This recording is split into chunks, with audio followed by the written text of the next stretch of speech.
Alrighty, welcome back. Finally, after all this time, you finally bring me on. I feel so special. Thank you. Thank you for the invite. I've been teasing you like a carrot on a stick for months now. Welcome back. Welcome back, ladies and gentlemen, to the Merritt Club's podcast.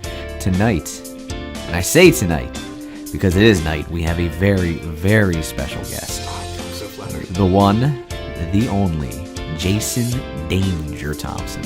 Thank you. It's quite the introduction. I try. Yeah. I figured a man of your stature, both physically and artistically, deserves nothing less. I feel like you're trying to make the distinction between famous and notorious. Right. Fine line. Just like a fine line between genius and insane. That's for sure. It is a very fine line. But I'm happy to be, nevertheless. Wonderful. Wonderful. Thrilled and privileged. Privileged. You flatter me now. All right. So, Jason, I want to welcome you to the podcast. Tell the listeners a little bit about yourself. Well, I love moonlit walks on the beach, birthday cake, and pina colada. Yes. Not yoga though. Well, I have been with Merritt Athletic for 4 years now. Mm-hmm. I've been in the fitness industry specifically since 2004. Yeah. I was in 7th grade, buddy. Well, you know, man, experience is a beautiful thing. That's all I can tell you. You'll understand when you get here one day. It's a beautiful thing. And, pretty much anything you can do in the fitness world, I have taken some step. I found my way to Merritt, and I love it. Excellent. I'm here, met incredible people. Like to think I've helped quite a few people. I've met you. Oh, boy. Had some good times. You regret that greatly, don't you? Yeah, and that's definitely lower on the list, but, yeah. How did you find your way into the fitness industry? What made you decide I want to make people healthier? That's, so like a lot of people, I kind of found my way through the back door of things as opposed to knowing exactly what I wanted to do out of college, that sort of thing. But what really happened was, I'm a man of variety.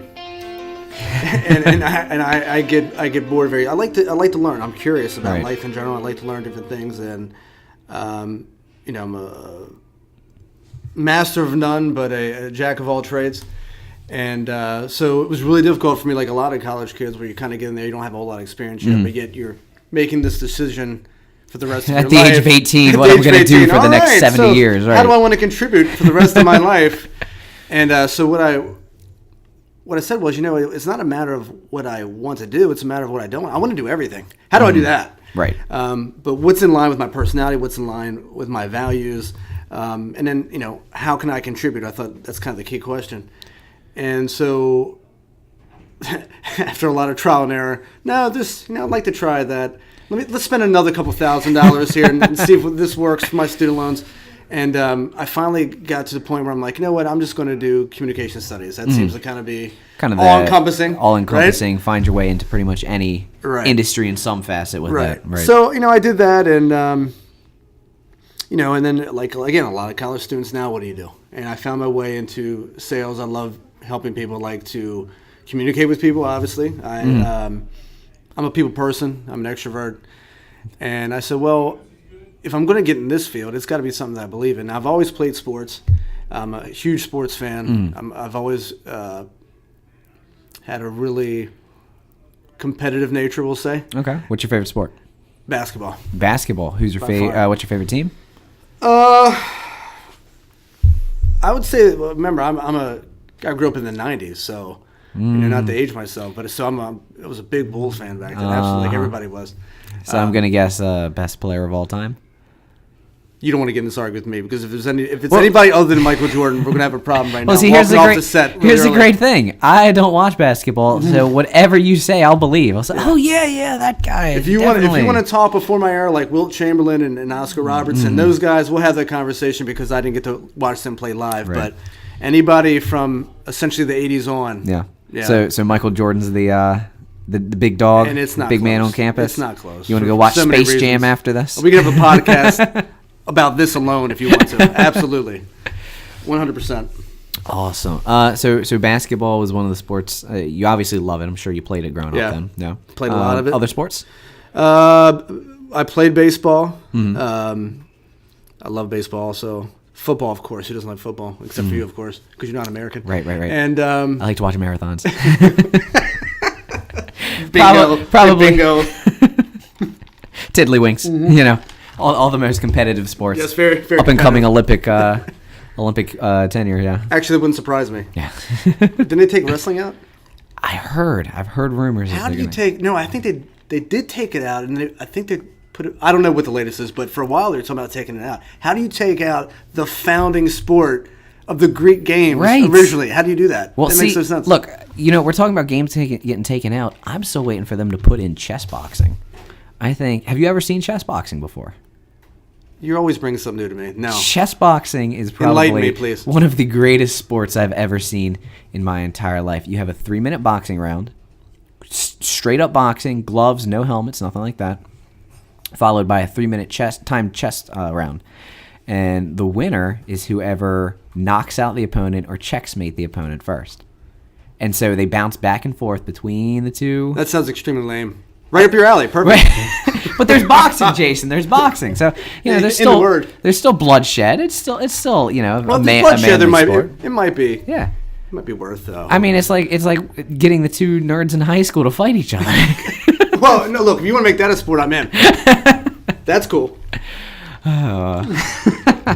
So anyway, back to finding your way to fitness. Sure. You've always been in sports. Mm-hmm. Eventually, you kind of found your way. Yeah. So what happened was, you can always connect the dots going backwards. But what happened was, I was working out. I've been working out since I was 16, 17. Right. Not correctly, mind you. That's something we can get into later. But and so I'd work out at different gyms and things. And a friend of mine was working for a different club. I mean, this is 2004. And I was looking for a job at the time, and I've always said if it's something that I want to promote, it's got to be something I 100% believe in, or I can't really put a lot of it because I can't get behind it.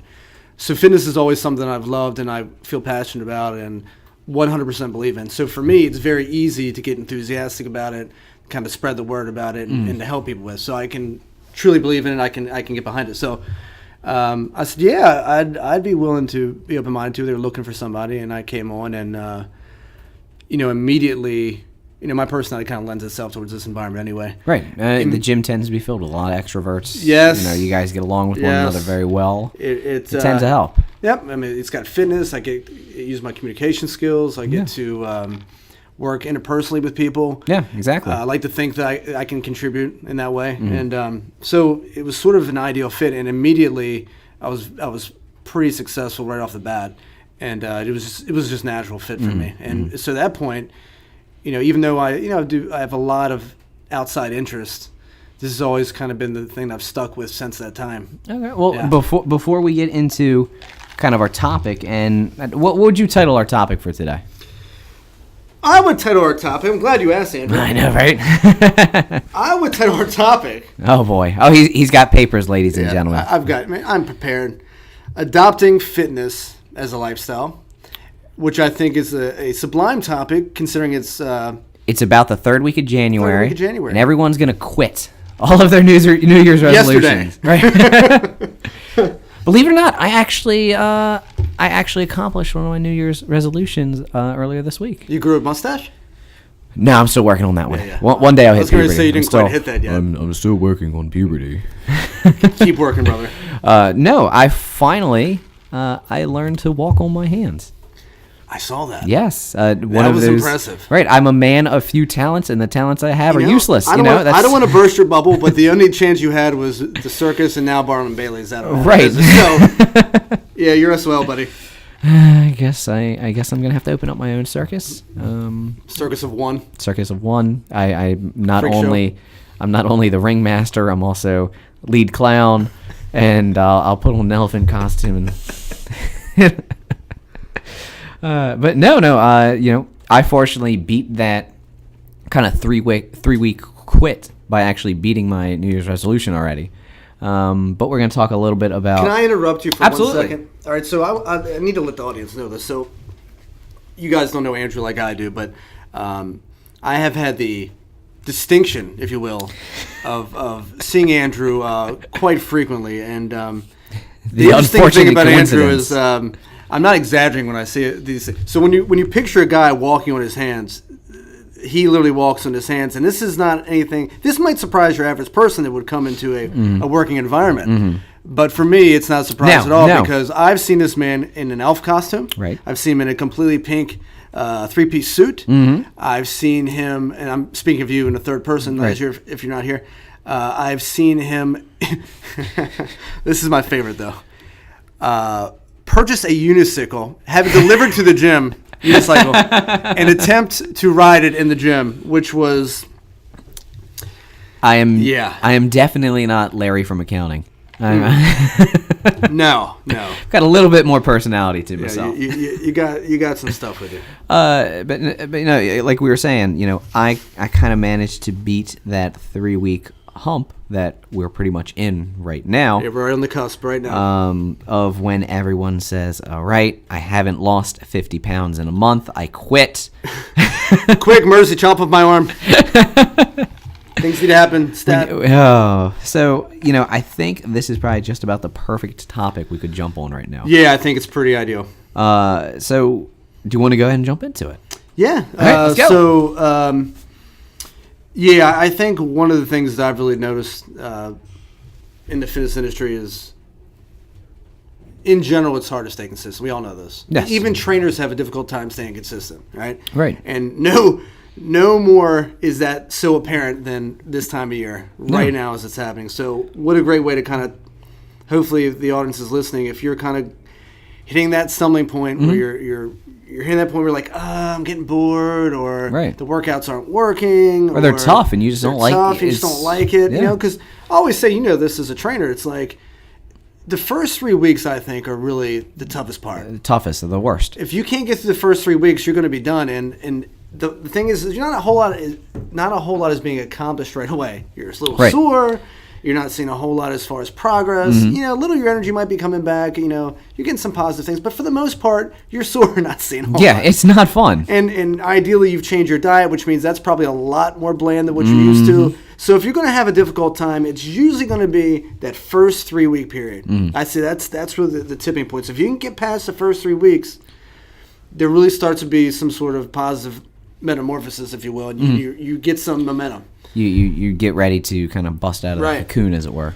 But if you are having that bit of a hard time, I find that there, again, in my experience of really observing and dealing with literally thousands, I think that's a safe bet, thousands of clients, on a one-on-one basis. I'm not even talking about it as a group. I'm talking about on a one-on-one basis and really sit down and talk and see what makes these people tick, it's really human psychology. It's fascinating.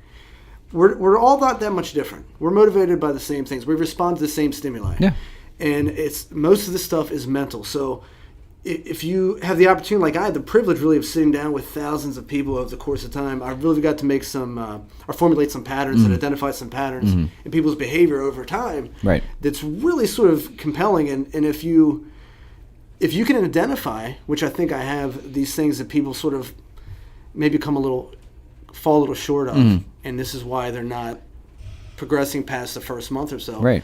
Then we'll just do the opposite and say, okay, what's the difference between the people that I have met in my experience that have stayed with it over the course of months, years ideally, right? It is a lifestyle. That's what we're all striving for. And the people who fall a little bit short, and then you see them come back year after year, or maybe even every 3 or 4 years, or never. Right. You know? So nobody wants to do that. Everyone on paper wants to see good results. So, well, then how do we do that? How do we get past those 3 weeks? How do we stick with it? And that's kind of what this is about. And you know, one of the big things, the difficulties that, you know, some people may experience, and being a long distance runner, having run a marathon, you know, it's not the end goal is to complete that marathon. And that's 4 hours. But that's only 4 hours compared to the 10,000 you put in training for. That's the sexy part. Hey, this is the appreciation. Exactly. Hand me a beer as I'm running down the street. Exactly. I'm about to vomit. Cool. You know, 16th mile in. Give me a cold one. No, It's a lot of people sometimes, and this will probably end up in your list somewhere. Sure. They focus so much on the goal itself, they don't recognize the importance, the difficulty, and the commitment that the journey takes to get there. Absolutely. I think you hit it on the head. It's if you don't enjoy the process, forget about the result. The result's going to come as a it's a reward. Absolutely. It comes at the it's right. You're eating your vegetables for dinner, but if you want that this slice of rice is amazing. Right, delicious. No, but if you want that slice of pie, that proverbial pie, after dinner, you got to get through dinner first. Right. And there's a lesson in there. Yeah. And it's easier said than done, unfortunately. Yeah. I think you kind of hit the nail on the head. I think you can say that about a lot of things in life. If it's not a destination, it's the process. Right. So if you manage the process, the results take care of themselves. You can say that about management. You can say that about a marathon. You can say about working out in general. You can say that You can say that about a lot of things in life. Yep. You can say that about retirement. Yep. You got to work to get to retirement. Well, and actually bring up a point, because that's sort of attitude sort of near and dear to my heart anyway, because you know me. Jason Danger, the Prince of Leisure. But if you a lot of people talk about it. My parents are at the age now where you start to begin talking about retirement, for example. And believe me, this is actually relevant at some point. Right. I'll bring it back, I promise. We'll eventually get to the list, folks. But what's I think interesting is, a lot of people strive for retirement. In other words, they're results driven, right? Well, to me, that makes 100% no sense, right? That couldn't be more counterintuitive to me, because if you're not involved in the process, where all the meat is, that's where all the juice is. If you're not involved in the process 100%, you're in the wrong field, or you're doing something that you're not involved with emotionally, then you're going to look forward to retirement. Right. I don't want to ever retire. Yeah. To me, that's death. Yeah, I mean, why do I want to retire for? I have the mentality, I want to work until I am in the grave. Yes. And fortunately, you and I are both definitely in an industry where we get to, it's very enjoyable to work until we're in the grave. Right. But I think that's really the key. I mean, I'm sure there's a lot of people that get in our field, which to us we can't comprehend because we enjoy it so much. But I'm sure the people that enter this field, they don't enjoy it, and they're just kind of waiting for the sun to set. Exactly. But that's not me. No. And I hope that's not any of my clients either, because to me it's like, you enjoy the process, or what's the point? Right. I don't want to eat dessert, and wait for 70 years to eat my dessert. Damn it, I want my dessert now. I want ice cream every day. I don't mean that as a diet, clients. That's not what I mean. Everyone, Sarah, I know you're listening. Right. Everyone knows that the Halo stock just skyrocketed. Right. Some protein ice cream. Jason said ice cream was good. No, I didn't. I liked it. Other ice creams are available. Halo is not a sponsor of the Merritt Club podcast. But if you wish, we will not turn your money away. No. Anyway, let's get to We love Halo ice cream. Let's go ahead and get to let's get to the meat. Let's get to the meat. Let's get to the meat. Okay, so again, this is truly about keeping somebody invested in themselves. So I'd say number one, and this is really, if you want to make the list really short, instead of making 8 commandments, we made one. This would be the one. Bread and butter. Their mentality is different. Again, are these people stronger than the ones that quit? Are they tougher than the ones that quit? Are they smarter? Are they more intelligent? Well, I'm sure some of them are, but as a general, just like, again, it's just like life in general, like we talked about, in other avenues of life. The mentality is what separates the people that stick with it with the people who the doers and the don'ts. And that mentality, to me, is really how one talks to themselves. It's the psychology. What is their psychology? Right. What do they come into the ballpark with? Right? Are they a home run, going to swing for the fences, or are they just going to look in to walk, or hope that they just don't hit the ball towards me, right? So what I've noticed is, and I tell all my clients the exact same thing when they come in, when I first meet them. I say, look, the mindset is the number one thing. It has to be empowering, because I don't care how motivated you are. Motivation to me is a very weak terminology. Motivation is absolutely a kind of day-to-day thing. Right. If you wake up in the morning, I don't feel motivated, if you rely solely on motivation, feeling good, whatever, you're never going to be successful, because motivation inherently is not always there for you. Right.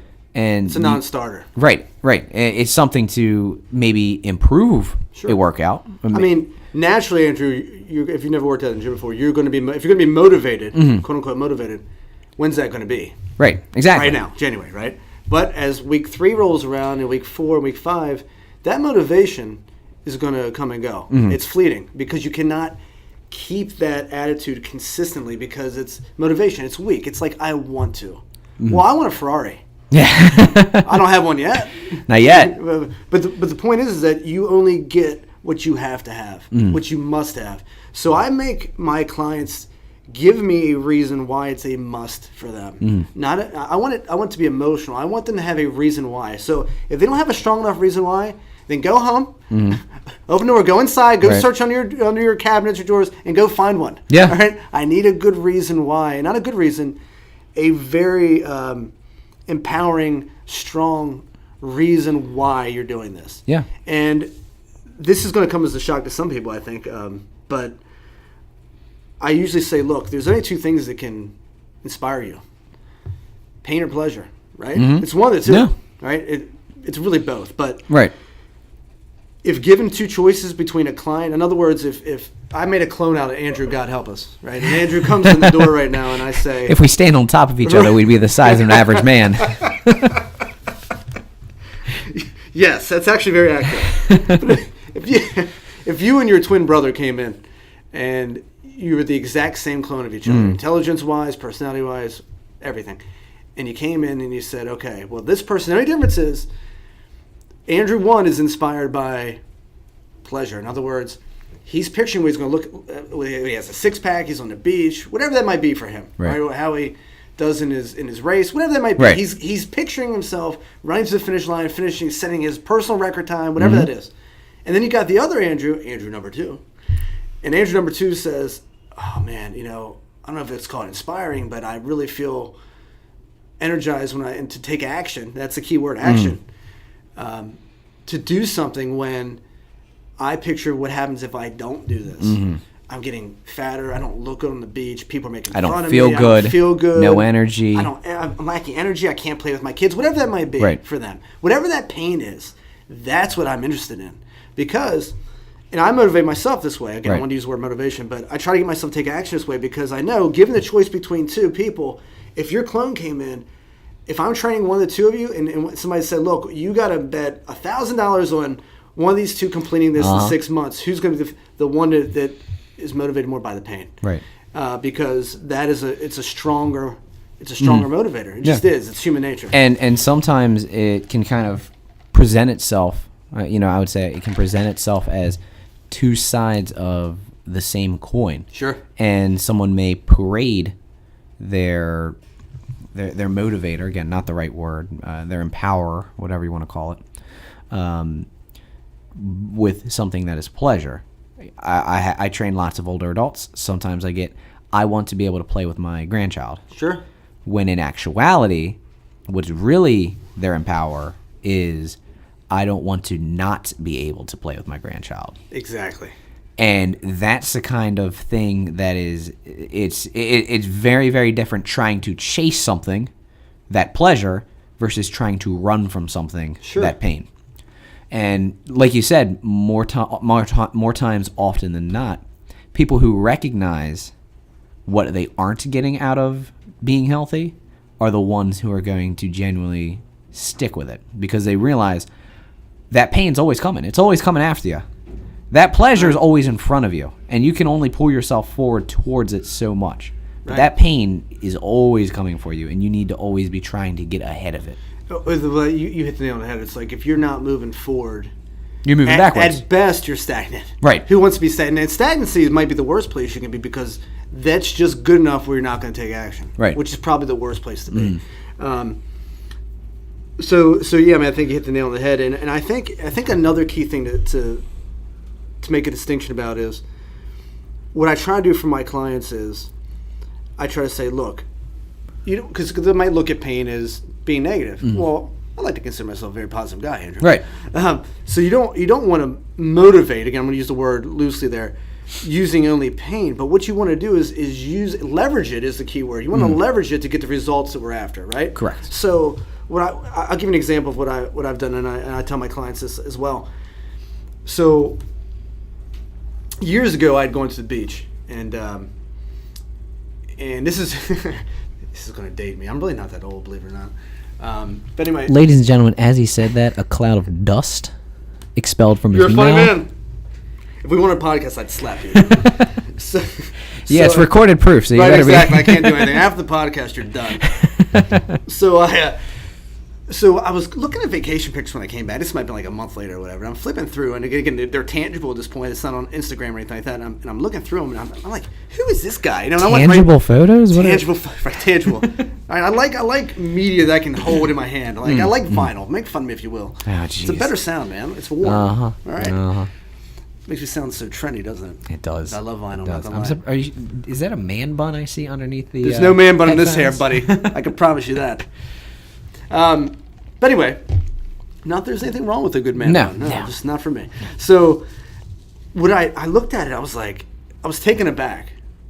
Like it really gave me like an emotional response because I realized that person was actually me. Right. Right. Now I'm never probably going to be a quote unquote bigger guy, right? Because my frame is not built for that. But for me, it was big and it was gross. And I looked at it and I said, that is unacceptable. Like it shocked me. And that's really the key thing. I wanted to be shocked. That was good. It got me to take action. So what I did was I said, okay, let me leverage this. I'm not going to dwell on the negative part. There's nothing I can do about that now. I got to take action and move forward. Correct. So what I did was I took 2 copies of that same photograph. The one that disturbed me. Okay. Right. And I had a journal that I wrote my nutrition down on, and it was the journal I also kept my workouts in. And I taped it inside the journal, right? And I took with a black Sharpie, just like I have here. Key audience holding a black Sharpie. And I wrote disgusting on the stomach. That's the Sharpie over there, ladies and gentlemen. And I literally wrote disgusting on the Sharpie. Sounds harsh, right? But I wanted it to be harsh. I wanted it to get me disturbed. Right. So every time I want to have an excuse, because every time I wasn't motivated, because along this journey, you're not going to be motivated a lot of the time. Yeah. Doesn't mean you stop taking action. Right. It means you have to find a way, right, to do that. So you have to find another. So that's the mindset. So what I did was, in order to help that mindset along, I put that in there, and then I took another one and put it on the refrigerator. So Right. every time I wanted to cheat and go in there, and I don't generally keep bad food in the house anyway, but anytime I wanted to do that, I'd be like, oh, can't do it. I can't look now. Can't do it. Or every time I want to cheat on that set, there it is looking at me in the face. Yep. I can't run from it. Yep. Right? So it's either you're going to continue to look like this and get worse, or you're going to do something about it. And when you're faced with that decision, most people will actually, act on behalf of themselves. Sometimes you need that. It's tough love. It's tough love. Sometimes you need that. Right. Sometimes you need it. So I think that's a way you can leverage the pain. Now the pleasure part of it's a little bit easier, but that usually is not inspiring consistently enough to get people to take action. No. It's very easy to sell yourself on not having to do that. Right. Right.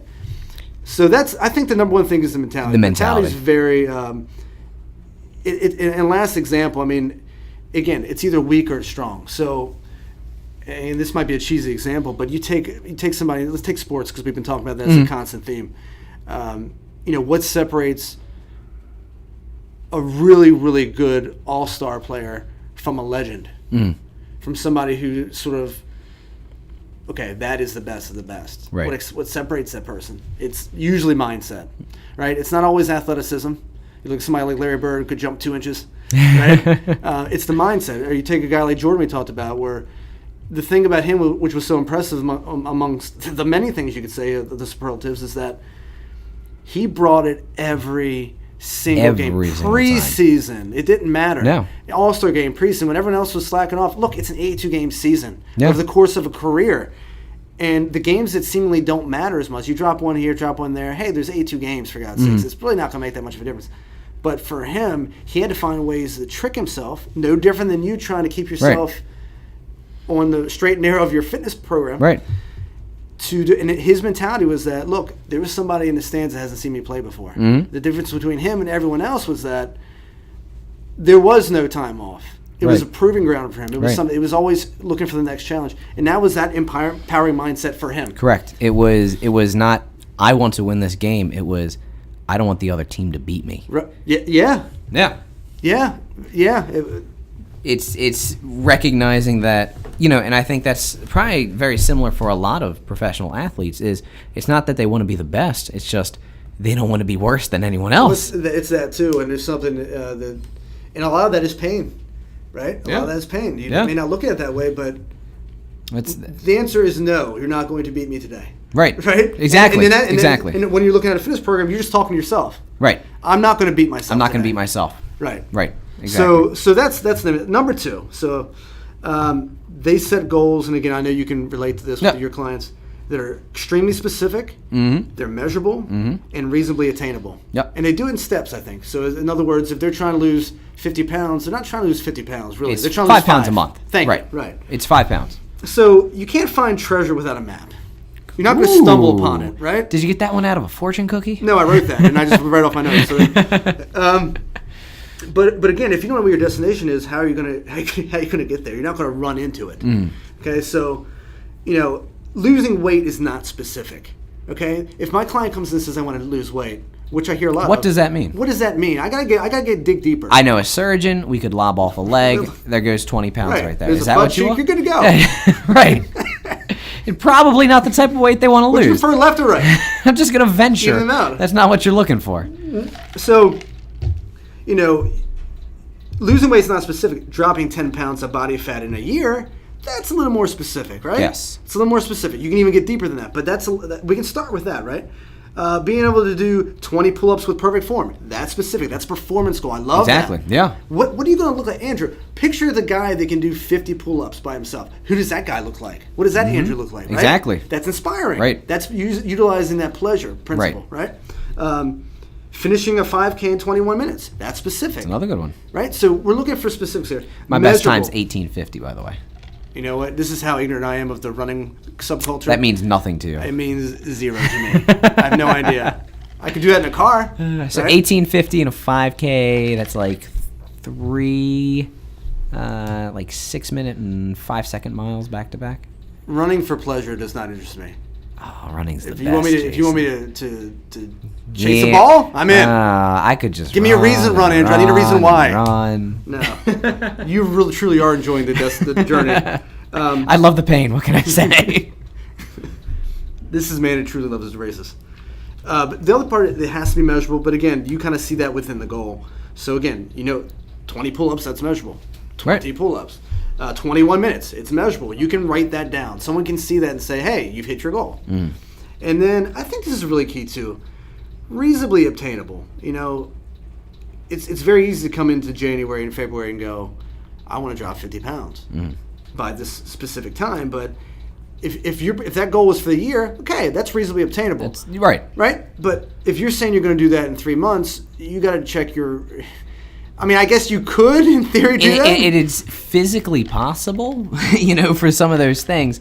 But Correct. Again, those kind of goals, one, unless you don't have a full-time job, you can train with somebody multiple times a day, every day of the week. You have a chef. You have a chef preparing your meals, and you have absolutely no stress in your life whatsoever.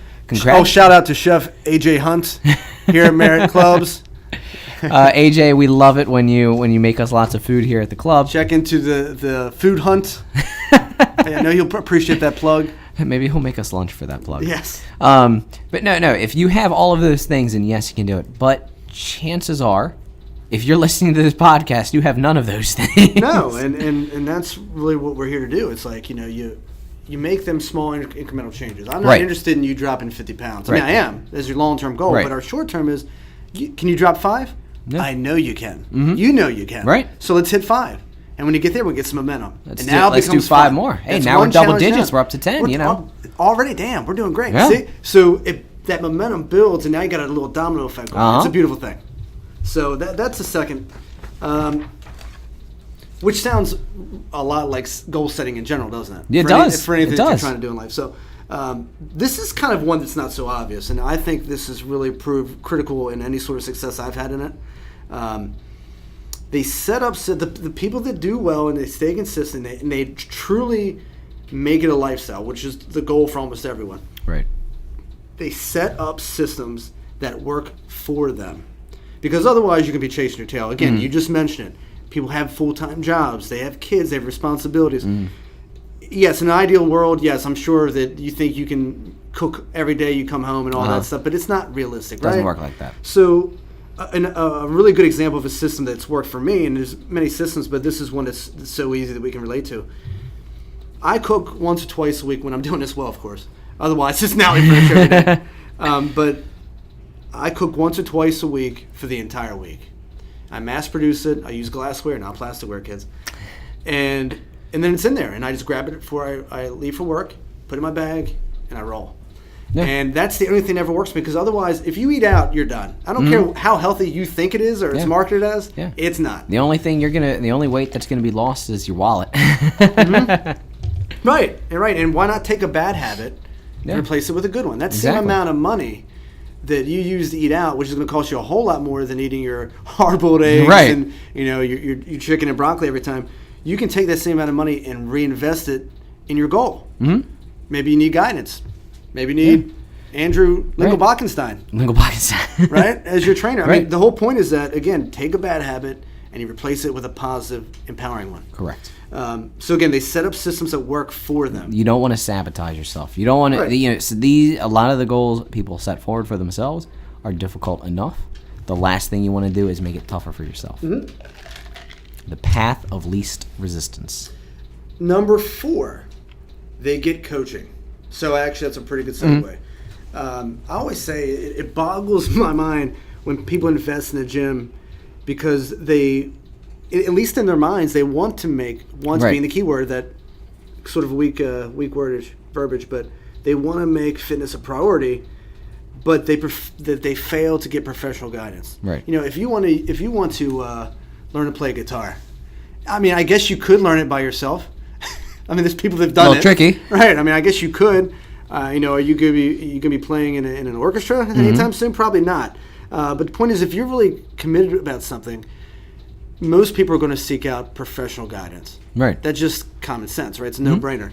Then I don't know why some people think they can do it without help. If nothing else, that person's going to help you hold accountable. They're going to make you look forward to it.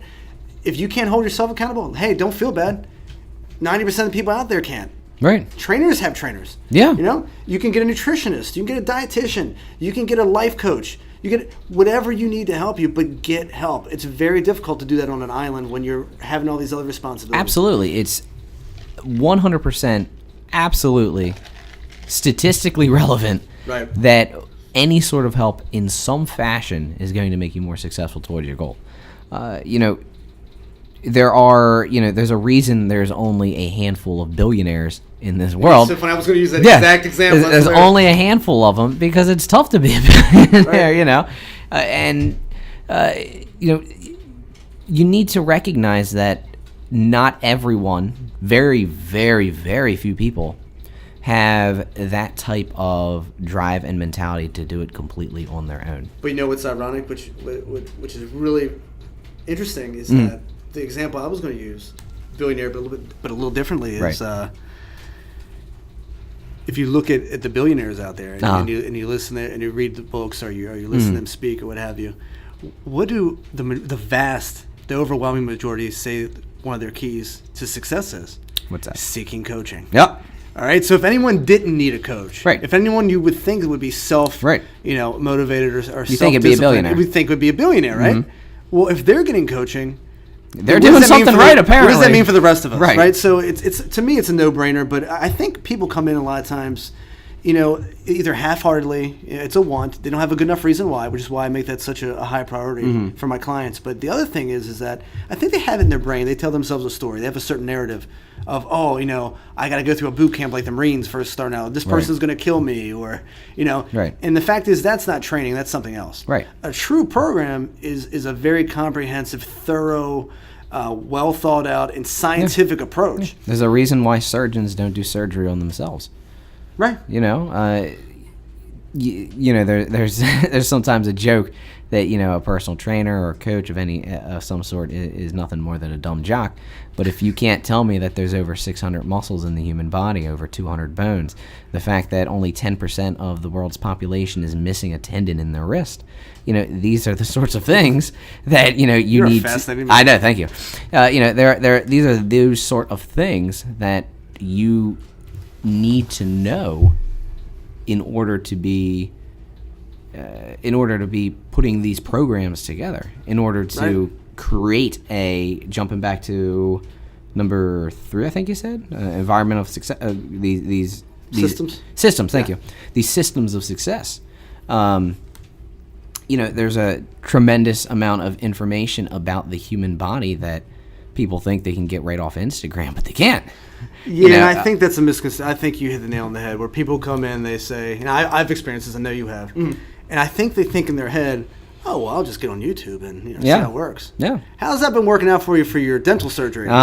Did you remove, or how did that work out for you for, again, learning an instrument? I mean, I guess in theory you could, but it's like anything else. Not many people can do that, though. That's the thing. Well, and the thing is, it can be quite dangerous as well. A lot of people don't recognize that. I mean, you have scientific phases. There's a methodology to this. You can't just throw somebody out there. There's got to be, and in order to get where you're trying to get to, you don't just jump into the sexy parts of it. No. You have to start with the bare bones. You have to start with the foundation, like anything else, any other fundamental. Going back to that journey. Yep. If you go make the guitar analogy again, or the musical instrument, you have to learn the chords first. You have to lay the foundation and the groundwork and the fundamentals. If you ever stray away from the fundamentals, the foundation collapses. Correct? Right. So those things have to be, and then most people don't have those fundamentals, and they don't even know where to start because they've never done these assessments. No. How many assessments do we do here? Right. Tons. Right. And there's a reason for that. In fact, you can't guess at it, right? Right. Last week we just talked we talked about this with Will, is this mentality of move well before you move often.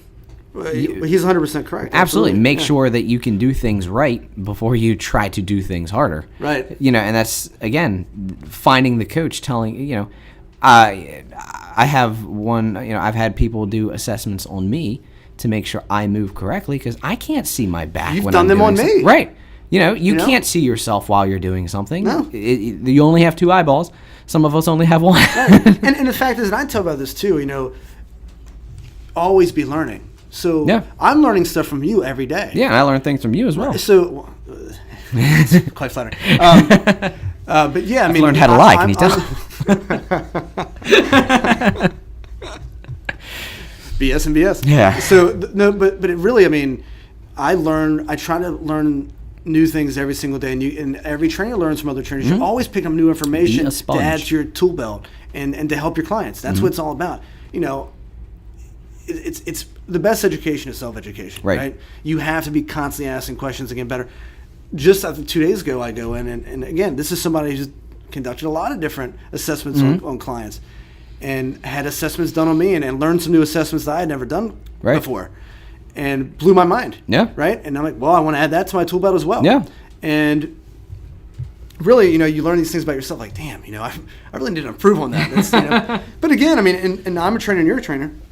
If you take somebody off the street who's coming in to work out, it's easy for us to tell them, hey, look, you need a trainer. Yeah. But even from a science standpoint, it's healthy, it's smart. But the whole point is that in anything in life, get coaching. You don't really care what it is. Just get some coaching. Get somebody to hold you accountable. Right. And that actually leads right. It's a perfect transition to number 5, which is the successful people that stick with this as a lifestyle are ones that establish a workout partner, somebody they can really count on. Yes. Right? So they have coaching, they have a workout partner. If you want to make that both, great. Kill 2 birds with 1 stone. But the point is that if you have that workout partner, if you're my workout partner, Andrew, God help me. But guess we'll be climbing monkey bars. I don't want to. I might let myself down. But I don't. It's not a good example because I don't care about letting you down. But if I did, I wouldn't want to let you down. No. Right? And the times that I'm motivated, maybe you're not. Right. And now I'm going to be, come on, man, let's get your butt in gear today. Get up. Let's go. It's 5 a.m. I'm already awake. Come on. If I'm up, you got to get up. Which, by the way, I'm gonna call you out right here live on Merritt broadcast here. So, ladies and gentlemen, I want you to help me keep this guy. Again, I'm going to make you hold you accountable. We need some coaching for you. So Andrew and I are going to be doing a photo shoot together. I do photography as well. And Andrew and I are going to be doing a photo shoot in a month. All right? Now, he's given me permission, or I wouldn't be calling him out, to hold him accountable. So I'm allowed to call him fatty. I'm allowed to call him whatever I want to I inspire hate you, this, Jason. I this hate young you. gentleman towards greatness. That's what I'm here for, to help you towards your path to greatness, my friend. So are you my coach right now, or are you the pain? I'm both, baby. I'm both. I'm bringing the pain. But yeah, so all you, workout hopefuls and Merritt members out there, I need you to help me hold this guy accountable for at least another month. Whenever you see Andrew, tell him to do at least 15 push-ups. Yeah. He can't be in anything bad. Nothing. Only salads. Right. Kernels of rice and broccoli. And that's it. Anyhow, but yeah, they have a workout partner that holds them accountable. And let's be honest, it makes it a lot more fun, doesn't it? Right. All right. Okay, number 6. Moving right along. If they fall off the wagon, which is certain to happen at some point, right? Hopefully not for very long. They get back on as soon as humanly possible. So, again, we're going to have setbacks. You got holidays. You got work. It happens. You got kids. You got food. You got drinks. You want to go out with your buddies. You want to go out with your ladies. You want to go out and have some wine. Come on. Ooh, I do Good like Italian some wine. I'm in, right? Ooh, I could a Merlot maybe. Oh, no. Come on, man. Oh, it's got to be so Come dry on. that I like Primitivo, baby. Like Southern Italian wine. Like I just rubbed my tongue with sandpaper. That's my kind of wine. Primitivo, maybe some Chianti if you want to go a little bit further north in Italy. But we all get sidetracked time to time. So a lot of these things that can deter us almost seems endless. But the point is, we get back on the horse, right? Right. I see members here all the time that are here every day. It's got the word day in it. They're here, right? Monday, shocker, they're here. If the day ends in the letter Y. If they can do it, you can do it. There's nothing different. Those people don't have any challenges. They don't have, kids or responsibilities, or everyone does. So that can't be an excuse, or it completely turns into a very disempowering sort of obstacle. Anyway, they get back on the wagon quickly. They eat better. They train more efficiently. And they usually revisit these other goals, whether it's get coaching, whether it's find a workout buddy, whatever it is, right, and get them back on track. Number 7, and this is a big one, they track their progress. Information is not a death sentence. I cannot stress this to enough folks. I'm going to talk about whether it be getting on the scale, whether it be keeping track of what you ate that day, just because...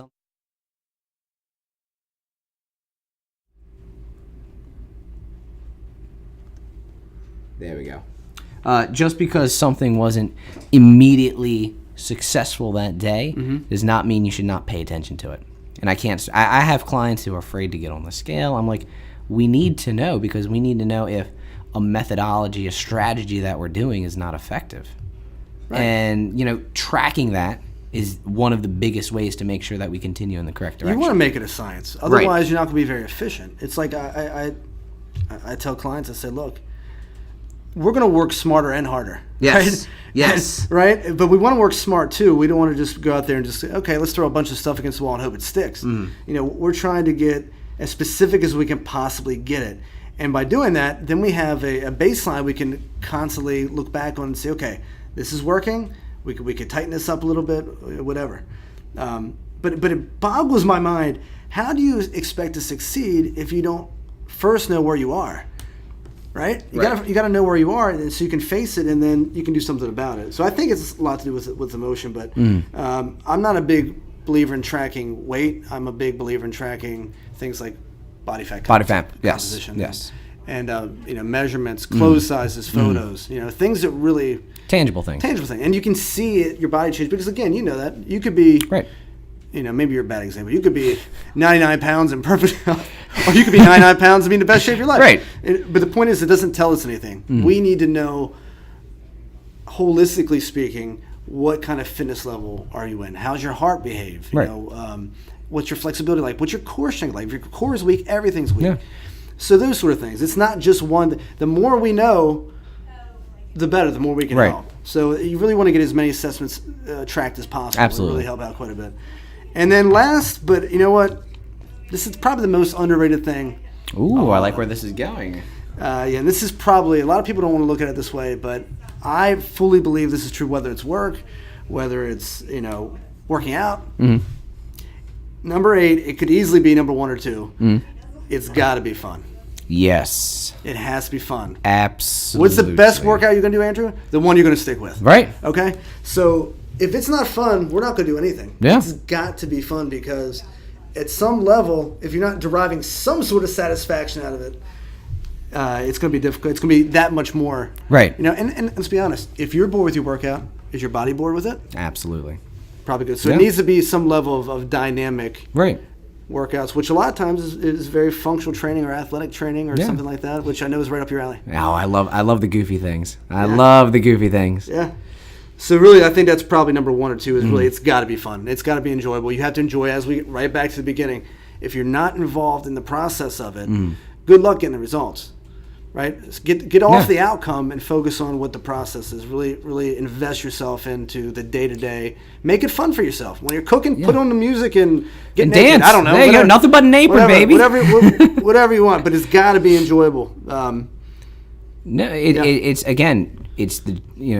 It's cheesy and it's been said many times, but it's not the destination, it's the journey. Yeah. The destination will get here when it gets here. You need to make sure you get to it there. Might I point out to you, by the way, that about 6 out of 8 of these can all be accomplished through contacting Jason Danger at Merritt Clubs in White Marsh.